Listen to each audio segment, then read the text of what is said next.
Bugun ozgina uyatli bo'lsa ham sizlar bilan nomusga tegish jinoyati haqida gaplashib o'tamiz. Ya'ni 118-modda haqida juda ko'p qizlar mana shu modda yuzasidan murojaat qiladi. Ya'ni o'zimda erkimga ko'ra yigit bilan jinsiy yaqinlikka kirishganman, qiz bola bo'lganman, lekin uylanmasdan tashlab ketdim. Mana shu holatda ham javobgarlikka tortirsa bo'ladimi dedi. Ko'pchilik tushunmayapti-da.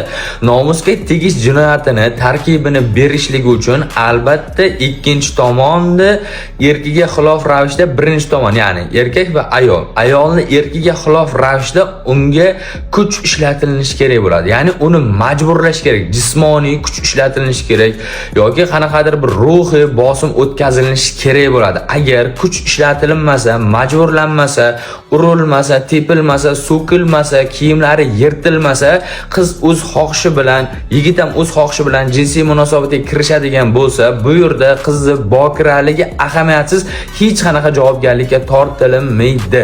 Qachonki u bokiradir, bokiramasdir, 18 yoshdadir, 30, 50, 60 yoshdagi ayol bo'lishidan qat'iy nazar kuch ishlatilindimi, javobgarlikka tortiladi. Ushbu jinoyat qarang, qachon tugallangan bo'ladi? Kuch ishlatilindi, qiz bola qarshilik qildi. Ushbu holatda deylik jinsiy aloqa bo'lmadi.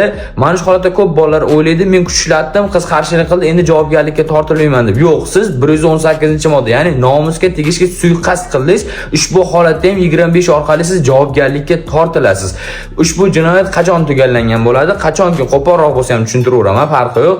O'sha erkakni jinsiy a'zosi ayolni jinsiy a'zosiga kirgan zahoti ushbu jinoyat, ya'ni nomusga tegish jinoyat tugallangan hisoblanadi. Bu yerda erkak kishini deylik o'sha o'zini qondirishi, deylik shahvat, tuda-suda u narsalar ahamiyatsiz kirdimi, ushbu jinoyat tugallangan hisoblanadi va javobgarlik sirasi o'sha joyda o'zida tushadi. O'sha uchun qizlar jonlar juda ko'p aytaman mana shu temadagi